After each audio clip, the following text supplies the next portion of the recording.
Muy buenas tardes a los escuchas que nos acompañan el día de hoy en la primera emisión del mes de abril.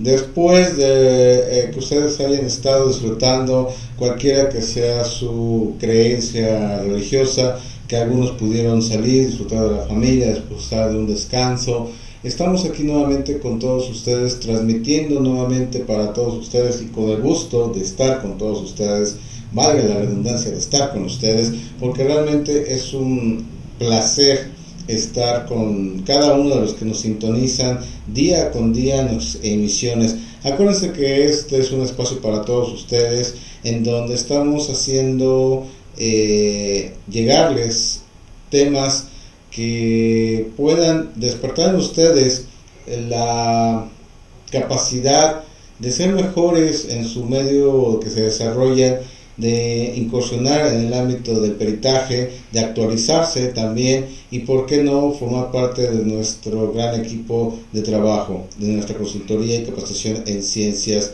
forenses.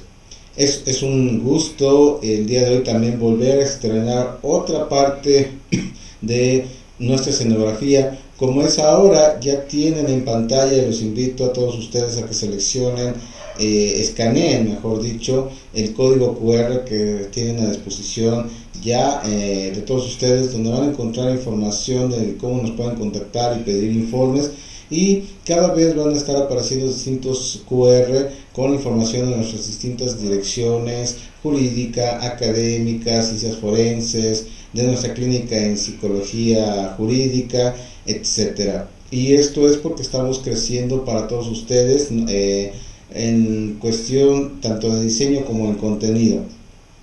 Y bueno, también quiero agradecer a todos los que han estado haciendo posible todos estos cambios, aquellos que nos han llegando sus comentarios y que ha habido una mejora continua a través del tiempo, y que esto, insisto, es para todos ustedes. Dicho esto, el día de hoy, retomando un poco de lo que vimos en emisiones anteriores, como es la importancia de ser perito, lo que debe de contener de conocimientos, prepararse y cuál es el papel que tiene el perito en un juicio oral. Hoy vamos a empezar también con esa serie de temas en donde vamos a poder ver que el perito es un punto de partida para el esclarecimiento de la duda razonable. ¿Qué es esto de la duda razonable? No es más que aquella cuestión que el juez que va a emitir una sentencia va a tener que reunir los elementos. Y recordemos un poquito de dónde proviene todo esto. Una vez que la gente del Ministerio Público, a través de la Policía de Investigación, se ha llegado a los elementos precisamente de investigación, diligencias, en donde se puede tener todos los elementos jurídicos, lo primero que tiene que hacer, aparte del estudio, análisis de todos los elementos recabados durante la etapa de investigación, es tomar una decisión como agente del Ministerio Público. Y es si va a ejercer el ejercicio de la acción penal o no lo va a ejercer. Cuando no hay los elementos suficientes jurídicamente para poder avanzar en su solicitud y en su trabajo hacia un juez de control, entonces se va a determinar el no ejercicio de la acción penal y se dice que se sobresee, es decir, se archiva y se da por terminada la carpeta de investigación. Caso contrario, cuando hay elementos suficientes por parte del agente del Ministerio Público durante esta etapa de investigación, va a solicitar se abra el juicio e incluso la vinculación a proceso. Y aquí hay dos vertientes. Si tenemos, ya aparece entonces algún detenido desde el inicio de la investigación, o bien para que procedan a su localización, detención, presentación y vinculación. Una vez que ha sido vinculado a un proceso jurídico, el probable responsable, como ahora lo manejan, entonces tiene el derecho a saber la acusación que vierte sobre él en compañía de su abogado defensor. Tiene que conocer los elementos que están imputándole que están de alguna manera señalando tiempo, modo y lugar, y entonces por ahí tomar la primera decisión si se declara culpable, si va por un proceso abreviado, si quiere colaborar, vamos a llamarlo así, con la justicia, o si quiere también en su momento reservarse el derecho a una emisión de una declaración para que con posterioridad lo pueda realizar, y entonces se abre ese proceso de entrega de pruebas. En esta parte, recordemos, haciendo un baraje general y cultural para llegar a la parte del perito, entonces tanto el agente del Ministerio Público como el abogado defensor van a ofrecer n número de pruebas a un solo juez en presencia de ambas partes. Van a argumentar, van a defender, van a definir por qué quieren que se autoricen y se aprueben estas pruebas para su desahogo. En contraparte, el abogado defensor va a intentar que no sean aceptadas, y viceversa.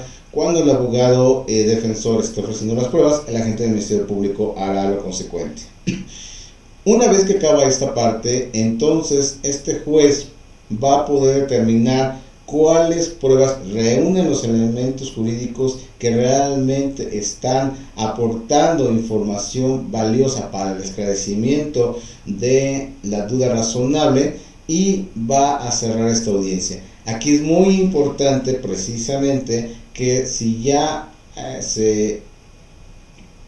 de alguna forma, vamos a llamarlo así, ya se anunció que se tienen dictámenes en criminalística, en balística, en grafoscopía, se tiene que argumentar el porqué de las mismas. Y una vez, aquí viene una parte fundamental: si la argumentación es correctamente defendida y el agente del Ministerio Público logra que su contraparte no tenga elementos suficientes para que sea rechazada, y a su vez el juez de garantías, en este caso vamos a llamarlo de esa manera, establece que al lugar al ofrecimiento de las pruebas, con ese número de pruebas que ya han sido aceptadas, se va todo el proceso.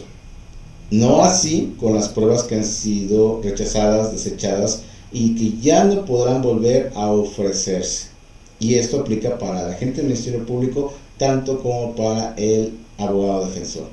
Y es ahí a donde quería llegar. Una vez que ya se terminó esta parte del ofrecimiento de pruebas, viene su desahogo. Y este desahogo es la preparación, la elaboración y presentación de las pruebas.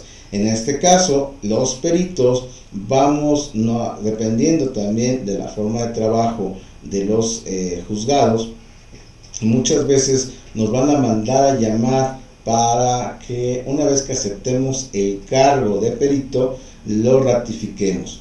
Y también una vez que entreguemos el dictamen correspondiente a nuestra especialidad, también podamos ratificar lo que es de obra propia y que reconoce la firma que aparece al final del documento.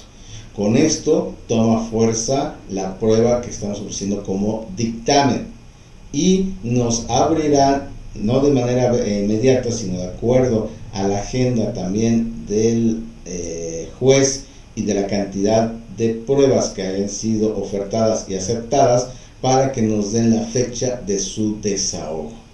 Como perito, no solamente debemos de cumplir con la entrega de un excelente dictamen, sino que también tenemos que tener la capacidad de una argumentación, es decir, de poder hablar en público, defender nuestro argumento, de nuestro planteamiento del problema, nuestra contestación al planteamiento del problema y por supuesto nuestras conclusiones.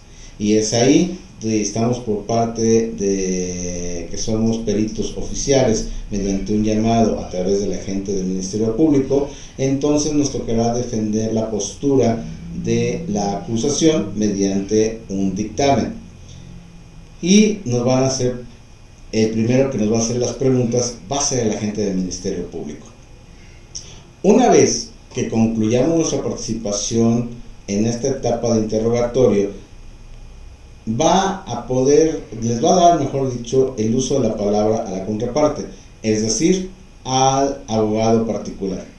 El abogado particular tendrá que hacer en este contrainterrogatorio muy específico y hacer preguntas directas hacia ya lo vertido o contestado en el interrogatorio inicial. Y es ahí donde se vuelve interesante también la capacidad que se va a tener para la contestación de las preguntas que le haga la contraparte.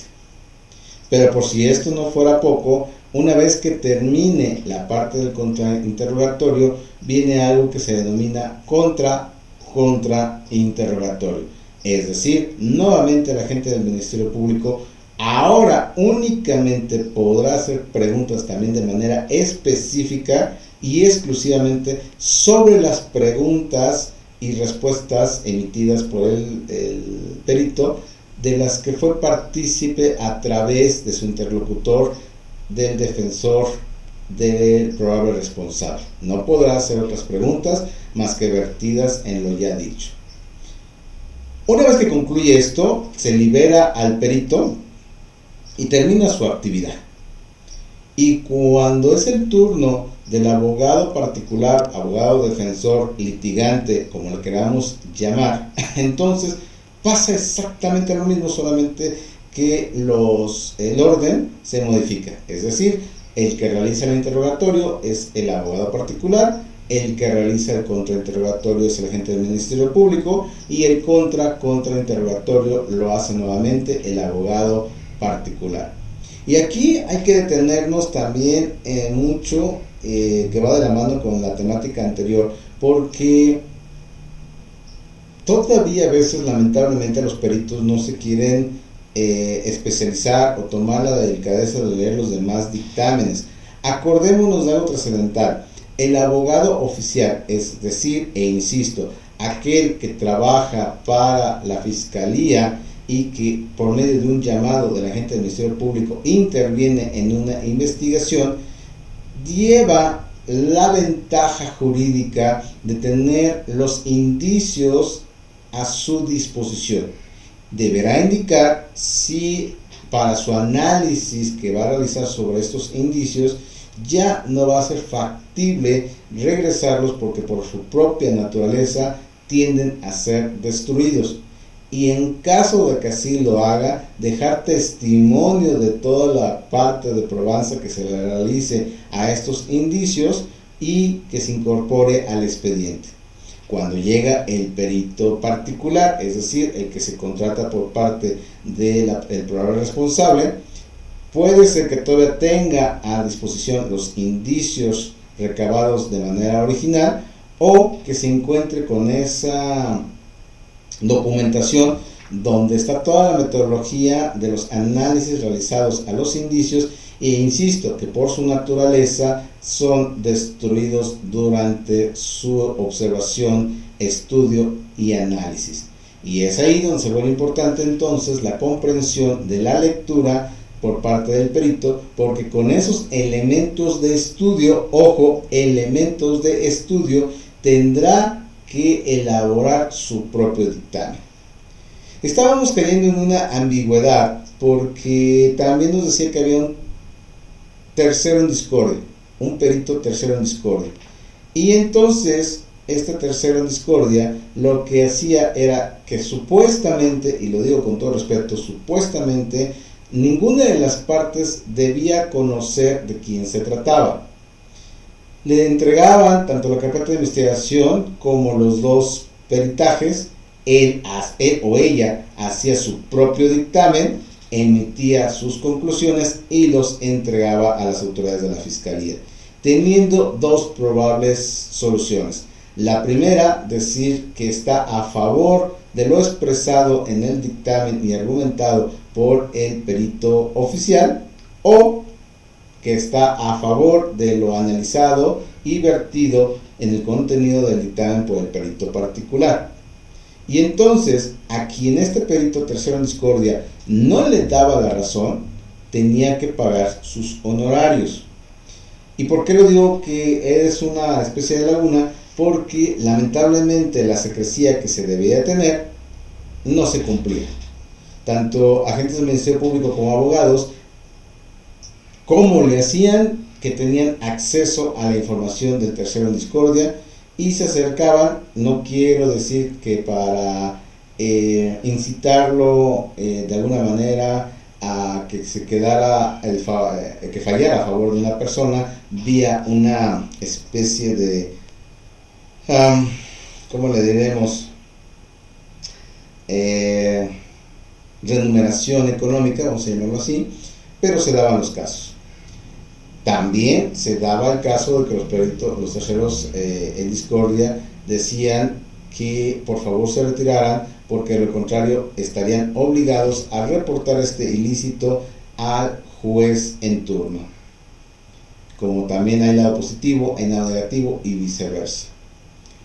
Se elimina esta figura del tercero en discordia y ahora lo que son asesores jurídicos en cuestión de los dictámenes. Y aunque pareciera que hacen la misma actividad, ahora también les facultan para que durante la exposición y argumentación, así como la defensa del dictamen, ellos puedan directamente emitir fonéticamente preguntas que guíen al juez que está llevando la audiencia para ese esclarecimiento de la verdad. O también reforzar algunos de los dos partes, tanto al agente del Ministerio Público como al abogado particular. Recordemos que tanto el agente del Ministerio Público como como el abogado no son expertos en peritaje. Entonces, muchas veces cuando estaban exponiendo, con todo respeto, y que es una verdad absoluta, no se entendían los términos utilizados por el perito. Entonces, ahora como asesor se tiene la facultad, vamos a llamarlo así, de traducir lo que está exponiendo el perito, hacerle sugerencias para que en uso de la voz el agente del Ministerio Público y o abogado particular puedan cuestionar al perito. Y ha venido cambiando y evolucionando toda esa temática. Ahora bien, en esa cuestión directamente, nosotros como peritos tenemos que estar actualizándonos constantemente, no solamente en materia de nuestra disciplina, es decir, en criminalística de campo, en balística, de radioscopía, de telescopía, etc. Sino también tenemos que tener una disciplina, una formación, un hábito de estarnos actualizando constantemente, porque las técnicas de interrogación han cambiado. Pasó por la anglosajona, ahora sudamericana, también una europea, pero al final de cuentas somos un país propio, con una identidad propia, y que muchas veces no entendíamos cuando decíamos, ¿verdad que sí? Tal y como lo estableció en el párrafo 5 de su dictamen, estableció, ¿verdad que sí?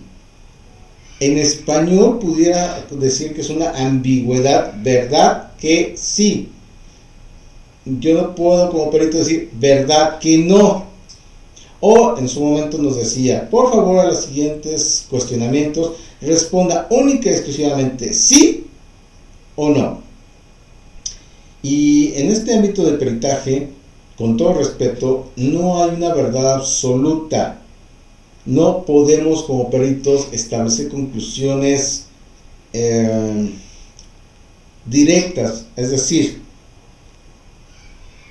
sí o no, mediante el dictamen está ubicado en tiempo, modo y lugar el probable responsable que hoy responde al nombre de tal. Si nosotros respondemos ya sea sí o no, estamos afirmando una totalidad y estamos en contra de los principios de la criminalística, exactamente lo que es la probabilidad y la certeza. Como perito lo que necesitamos hacer es dar una opinión profesional de todo lo estudiado, decir, con todo lo vertido en relación al planteamiento del problema, se establece que hay elementos suficientes para efectos de haber localizado al hoy probable responsable, tiempo, modo y lugar donde sucedieron los hechos. De la otra parte diría que a falta de un análisis más profundo de el desplazamiento donde se encontraba anterior al haber situado al probable responsable en el lugar donde se desarrollaron el despliegue de la conducta, se establece que del lugar A al lugar B, donde sucedieron los hechos o se están investigando los hechos, tiene un tiempo de traslado de hora y media. Y si entonces el probable responsable a las 6 de la tarde se encontraba en el punto A y se establece que a las 7 fue quien desplegó la conducta que posteriormente terminó en que perdiera la vida una persona, y establecemos que desde el punto de referencia donde se ubicó inicialmente al probable responsable haciendo un trayecto de manera normal y cotidiana se hace hasta hora y media, él debió haber llegado 7:30, 7:15 a un punto de referencia B, posiblemente donde ya se encontraba la víctima, pero que por ende se establece la poca probabilidad o la baja probabilidad de que haya participado como lo establecen en el dictamen contrario. Vean cómo no estamos afirmando, pero sí estamos siendo analíticos. Y otro de los problemas que también hoy quiero comentarles y decirles a cierto punto ciertos tips es que cuando estamos como peritos exponiendo nuestra argumentación de nuestro dictamen, nos hemos encontrado que por carga efectivamente muchas veces de trabajo, por cansancio o por forma de trabajar, nos intentan coartar nuestra libertad de argumentación. Y fíjense en qué tenor lo estoy diciendo: nuestra libertad de argumentación. Es decir, si yo como perito en la primera etapa del interrogatorio a una pregunta expresa o a una narrativa expresa, dependiendo la técnica que se seleccione con el agente del Ministerio Público o abogado, me voy a tardar 3 horas en mi desarrollo, análisis, justificación, fundamentación, defensa, etcétera, de lo que ya está plasmado en mi dictamen. No me pueden pedir que lo haga en 1 hora o en menos tiempo, porque va contra el principio de la argumentación. Atención peritos, no se dejen sorprender cuando les digan: por favor vaya directamente a la conclusión, por favor directamente díganos con base a esto, ¿puede usted ser más rápido y menos explícito? Tenemos toda la argumentación, porque una de las grandes reformas o de los cambios en este sistema actual es el principio de contradicción.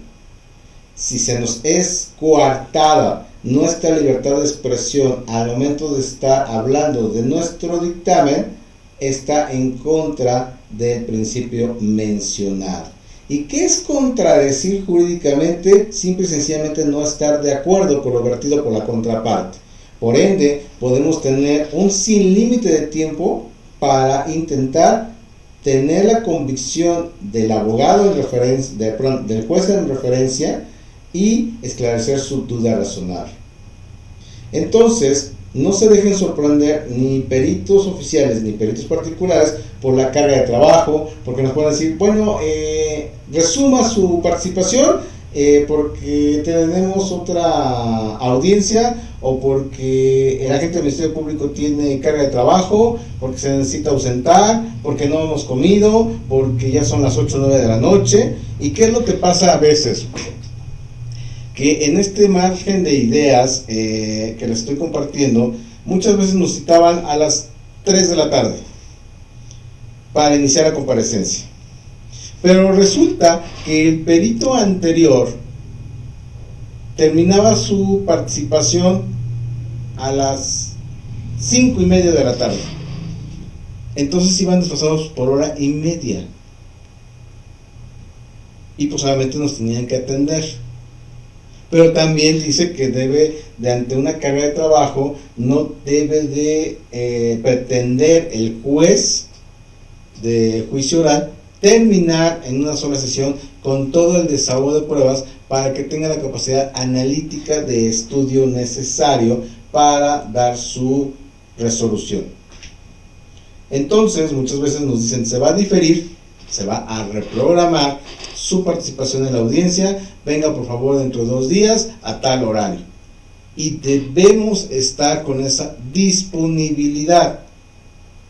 Ojo, esto es lo delicado para los peritos particulares también, porque muchas veces, y con todo respeto, se pretende cobrar adicionalmente más al cliente. Y recordemos algo, no somos personas altruistas al 100% en donde no vamos a cobrar nuestro trabajo. Por supuesto que el análisis, la lectura, la captura, la impresión, la entrega, etcétera, requiere de una actividad cognitiva en donde demos lo mejor de nuestra capacidad para emitir, elaborar y en su momento defender un dictamen. Pero si no es atribuible al cliente, ¿cómo le vamos a pretender decirle? Yo estuve en fecha de la audiencia que me señalaste, no se desahogó mi dictamen, y entonces en 2 semanas que nos están citando, en una semana o en la fecha que nos están citando, yo tengo otra audiencia, no me voy a poder presentar, o me presento pero te cobro el adicional. ¿Por qué no es válido? Porque no depende del cliente. Si bien es cierto, tenemos que tener una apertura de nuestra agenda para que en todo momento tratemos de cumplir con las fechas señaladas, también hay recursos, también hay formas de avisar al juez que nos puedan reprogramar nuestra audiencia, expresando claramente los motivos a los cuales están llevando esta solicitud. Puede ser un artículo 8º, entonces por escrito y con todo respeto, y en su momento buscar que no se puedan tampoco traspapelar 2 o 3 audiencias en un día, porque es muy difícil realizarlas y cumplirlas, porque no tenemos hora de entrada, pero como dicen, no tenemos una hora de salida, y es ahí donde nuestra agenda se puede complicar como peritos. Por eso este mundo de peritaje es para gente que nos llene, para gente que aún con el cansancio tengamos que dar nuestra mejor versión. No importa para la autoridad, no importa para los clientes que nos contrataron, para el abogado o defensor, para la gente del Ministerio Público, que nosotros no hayamos dormido, que tengamos problemas en casa, de familia, económicos, etcétera. A ellos lo que les interesa y lo que están contratando es a un especialista que va a emitir su propuesta de un análisis con una metodología mediante un marco teórico que va a establecer la probabilidad del hecho que se está denunciando, de la participación del probable responsable. Y esto, vuelvo a decir, es para todas las ramas del derecho, aunque todavía a veces hay un rezago, aunque a veces todavía es mixto, y aunque a veces, lo tengo que decir, en el ámbito familiar todavía no dan ese salto, sí llevan a cabo los juicios orales, pero todavía para aceptar un dictamen, para aceptar en custodia un teléfono que contiene mensajes de una red social o que contiene fotografías, etcétera, etcétera, no se están atreviendo a recibirlas, y nos dicen que no hay lugar a lo solicitado toda vez que la prueba no aporta un valor a la litis en cuestión. Y yo me pregunto, ¿cómo no aportar un valor jurídico? Si, por ejemplo, ante la guardia y custodia de una menor estamos exhibiendo que hubo un desacato ante un ordenamiento jurídico, y que mediante una secuencia fotográfica se establece que en determinado momento, cuando fue ordenado que la menor estuviera al cuidado, vamos a cambiar en este caso, que fuera del papá, y no lo realiza porque en esas fechas está con la familia materna, y esta familia por convivencia, por lo que ustedes quieran, toma fotografías, hay un código digital en donde el perito en informática y video va a poder extraer sin alterar o romper este código, y va a poder entonces descargar las fotografías sin que sean editadas, decirle al juez familiar: ya están aquí las pruebas o contenido del teléfono X, del caso X, del expediente X, y ponerlas a disposición de las partes para que manifiesten lo que a su derecho convenga. Pero ¿qué pasa si entonces los juzgados no todos están aplicando esa normatividad? Cuando sí, cuando no. El peritaje, insisto, es para el ámbito penal, para el ámbito familiar, mercantil, laboral, etcétera. No podemos excluir esta parte y esta facultad que nos están dando de poder intervenir como peritos en un análisis de un despliegue de la conducta. No debemos olvidar los principios básicos de la criminalística. No debemos olvidar aquellas preguntas de oro de la criminalística.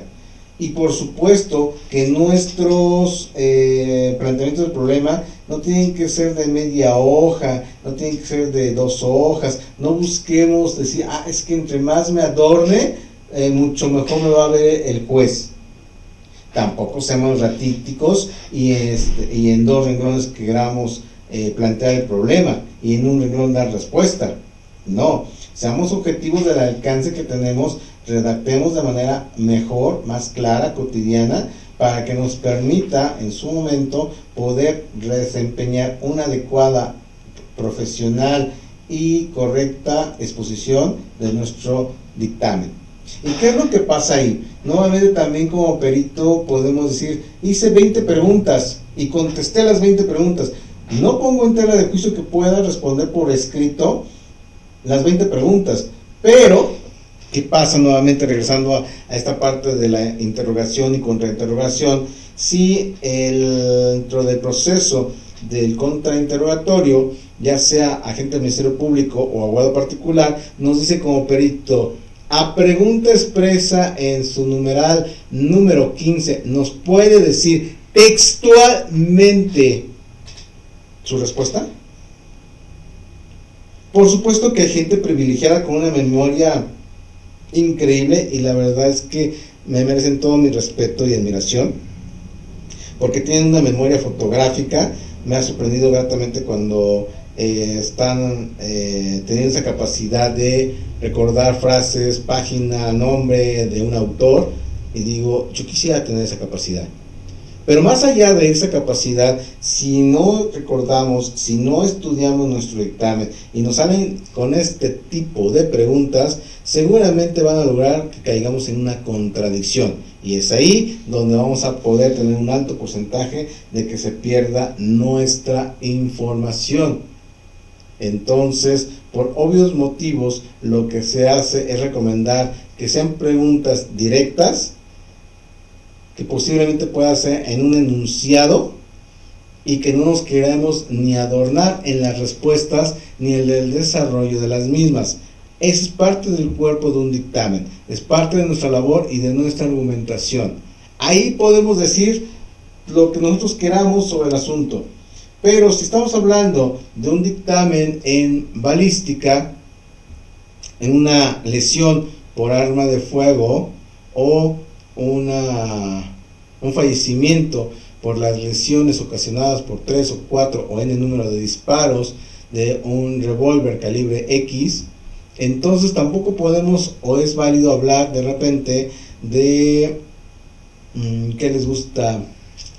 Vamos a ver, de que con base al análisis del clima, hasta cierto punto, de un hecho de tránsito.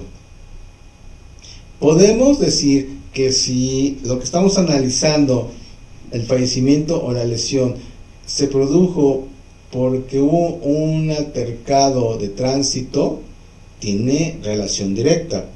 Pero si estamos hablando de que en una fiesta dos personas se están peleando y que cuando uno le propina un golpe pierde el equilibrio y se golpea en la parte trasera de la cabeza, alias nuca, con la banqueta, y producto de esto queda inconsciente y llegado al hospital unas horas después pierde la vida, no veo una congruencia o una relación con un hecho de tránsito que es entre peatón y carro. Entonces sí tenemos que ser congruentes con lo vertido en nuestro dictamen y con lo que estamos argumentando. Y entonces, como verán, era importante hacer esta pausa para decirles nuevamente que se informen adecuadamente, que busquen las referencias en su momento y que elijan la mejor opción para su formación o actualización como peritos.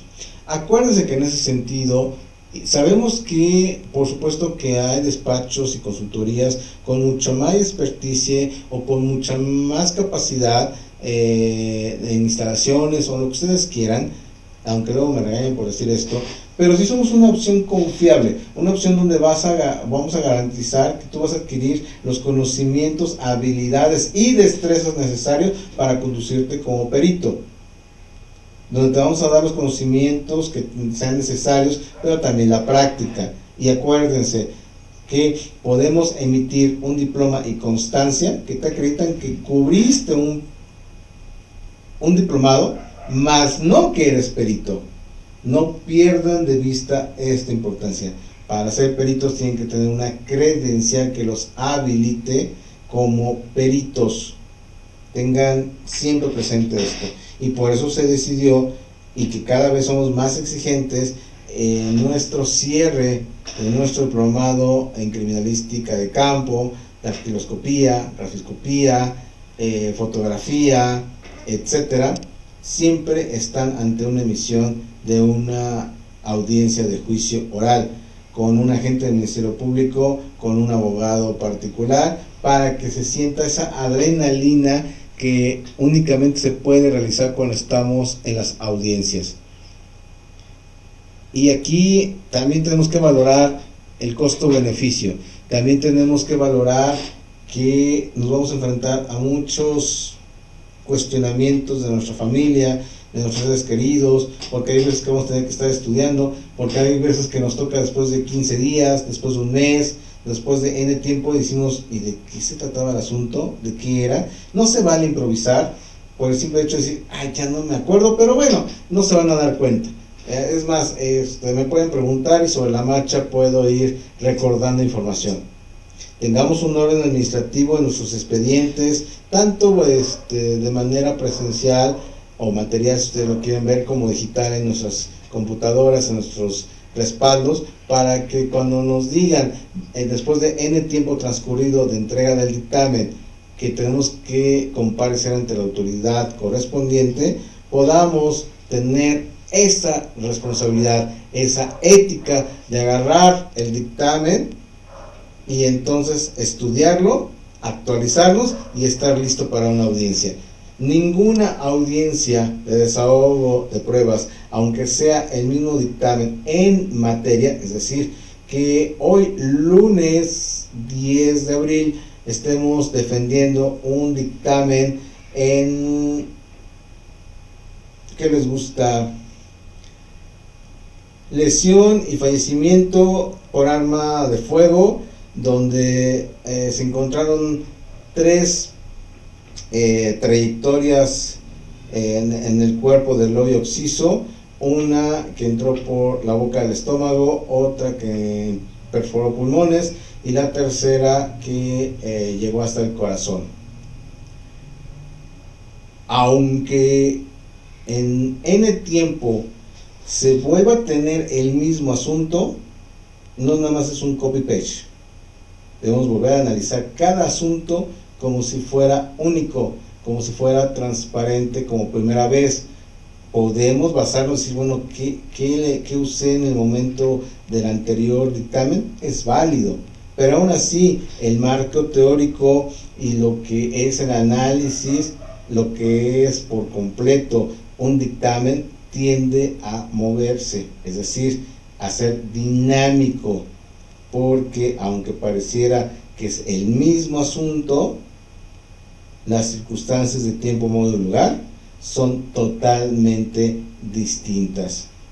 Es ahí donde tenemos que tener esa capacidad para que cada uno de nuestros dictámenes elaborarlos a conciencia, estudiarlos antes de su defensa ante el llamado que nos hacen para estar en una audiencia de juicio oral, porque también de ahí depende una decisión, depende y el público, que normalmente es la familia, el probable responsable o de la víctima, vamos a sentir que aquí atrás están nuestras miradas, y entonces el corazón va a palpitar, los nervios van a aparecer. Entonces tenemos que tener ciertas técnicas para establecer esa circunstancia. Les voy a compartir algo básico y muy rápido. Hay veces que los alumnos nos preguntan, disculpe, y durante mi sesión de juicio oral, si tengo ganas de ir al baño, ¿puedo interrumpir la sesión? No estás, con todo respeto, en la primaria, no estás en una excursión, no estás en una fiesta. Tienes que controlar tu cuerpo, tu mente, en todo sentido de la palabra. Vamos a empezar a hacer ciertas recomendaciones de toda esta índole. Y ya que estamos en materia, sí, hoy vamos a terminar un poquito temprano la emisión, porque es una conclusión de la importancia, de entrada, porque es una conclusión de la importancia de ser perito, la responsabilidad que adquieres al ser perito. Y segundo, porque también ya a partir de la siguiente emisión, es decir, el próximo lunes, ya empezaremos con temáticas específicas de acuerdo a las distintas especialidades, en una interacción que va a ser todo un reto profesional para un servidor, derivado de que vamos a estar interactuando al mismo tiempo un análisis en criminalística de campo, en medicina forense, en balística, en grafoscopía, en dactiloscopía, etcétera. Pero todo esto lo vamos a hacer para beneficio de todos ustedes que nos invierten semana a semana 1 hora de su tiempo, y a veces va más allá porque vuelven a ver estas reproducciones, porque vuelven a compartir el link, y estamos a nada, estamos próximos a iniciar las pláticas finales con nuestra gran casa de estudios Argos Cursa Radio, para preparar el lanzamiento de nuestro gran proyecto empresarial, como es la tanatología semiológica. Para todos ustedes, escuchas, van a encontrar dentro de esta temática lo que es derivado de un asunto jurídico, cómo llevar tanto en la teoría como en la práctica resultados para enfrentar un duelo, una pérdida, para poder sobresalir esa capacidad de que la vida continúa, tanto como las personas que son afines al victimario, como aquellas de la víctima, porque a veces se nos olvida que si un servidor es el que despliega la conducta, ya disparó el arma de fuego, ya sea que lesionó a una persona o que lamentablemente le quitó la vida, seguramente voy a ingresar al juzgado cuando me determinen que soy culpable del despliegue de esa conducta, y me van a dar una condena determinada de años. Pero ¿qué pasa también afuera? Acuérdense, el delito nunca entra en nuestros reclusorios, y entonces también la sociedad tendrá que tener este acceso, no como reality show, que no nos interesa esa temática telenovelesca, sino en una realidad de cómo enfrentas que los hijos pequeños, los familiares, los papás, etcétera, pues tengan que asimilar que alguien está privado de su libertad por una conducta que realizó ilícita, pero que al final de cuentas les cambia por completo su entorno. Y del otro lado también es nada va a devolver la vida de una persona, pero al final, ¿cómo enfrento ese duelo?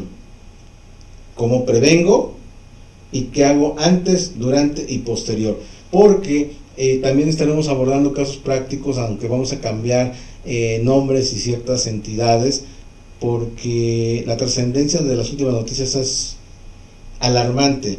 Lo que pasó en la secundaria de Teotihuacán, lo que está pasando también en Estados Unidos, que ahí son balaceras y demás en las escuelas. Entonces sí va a haber una parte de un derecho comparado entre la parte de Estados Unidos y México, no para decir quién es mejor o quién está más atrasado, sino para que ustedes se den cuenta de lo que es el derecho comparado.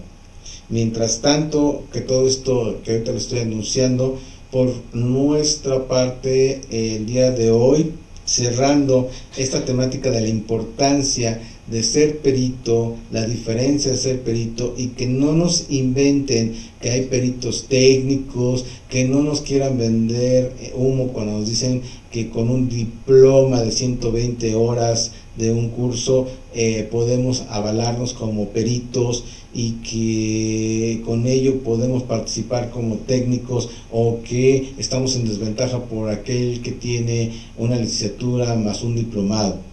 Estamos a sus órdenes. Escaneen este código donde van a encontrar información, donde vamos a hablar específicamente ya de nuestros diplomados. Estamos a punto de cerrar la primer convocatoria de este año para los que están siendo inscritos y aceptados en el curso de peritos en criminalística, y vamos a abrir otros nuevos periodos para otros diplomados. Ya aquí en nuestra casa de estudios Argos Cursa, créanme que estamos más que complacidos y agradecemos todas las facilidades que nos siguen otorgando, y que el reto sigue creciendo, que queremos cada día ser mejores para todos ustedes, que sin duda falta mucho por hacer y somos pocos los convencidos de que debemos aportar algo diferente a las nuevas generaciones, entender por qué se están desplegando las conductas desde el punto de vista de las ciencias forenses, que no debe ser entendido que ese conjunto de determinadas disciplinas como es balística, grafoscopía, dactiloscopía, englobarlas en ciencias forenses. Eso tampoco lo es, y en su momento lo vamos a empezar también a tomar en cuenta. Esperemos finalmente sus comentarios, esperamos los temas que también quieran que desarrollemos. Esperamos que incrementen su participación como algo escuchas, dejándonos su comentario. Si quieren informes, si quieren una orientación, si quieren recibir informes sin ningún compromiso de nuestros diplomados, si están viviendo un proceso donde requieren un perito, etcétera, acérquense a nuestros teléfonos que están en las redes sociales de este código QR, y que estamos, y recuerden que somos para ustedes y por ustedes. Mientras todo esto pasa, excelente reinicio de actividades, aquellos que, insisto, ya están nuevamente trabajando, con independencia de la parte espiritual o creencia religiosa. Sean bienvenidos a ya sus actividades normales, y que sigan contribuyendo día con día a acercarse de manera profesional y personal a su objetivo que se han trazado todos ustedes. Mientras tanto, un servidor como diagnóstico jurídico les sigue abriendo las puertas de esta consultoría, de su consultoría y capacitación en ciencias forenses. Estamos para servirles, y vienen grandes proyectos en exclusiva para esta gran casa de estudios. No me queda más que agradecerles la atención vertida al presente programa, y a todos ustedes despedirme con la frase que ya es de alguna manera una identidad en nuestro despacho y para todos ustedes, y les digo: Namaste.